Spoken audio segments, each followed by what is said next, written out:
So yeah, Hanukkah is a very interesting occasion for humanists. Um,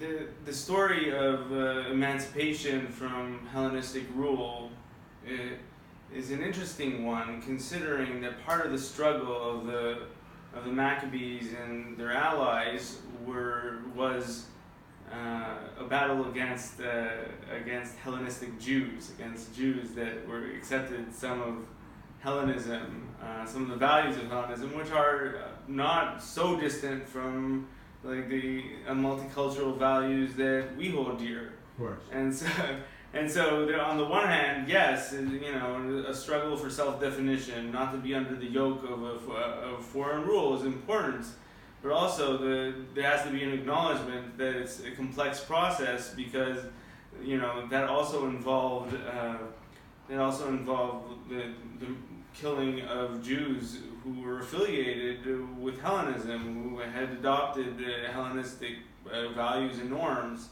and it's there's a complexity to it, and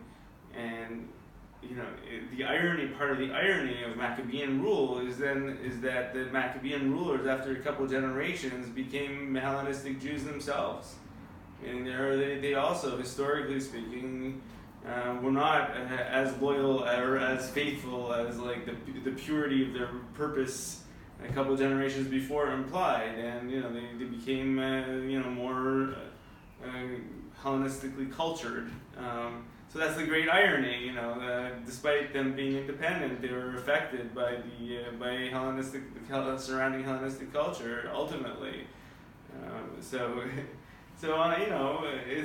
Which is deeply ironic, and it was of little consolation to the thousands of Hellenistic Jews that were killed in the process of the Maccabees gaining independence from the Hellenistic their Hellenistic rulers. So it's just a complex holiday. It's not, but that's interesting. It's kind of pushed to the side, ignored in most stories of Hanukkah. That aspect of it, and more is like what's celebrated is the Maccabean struggle for emancipation.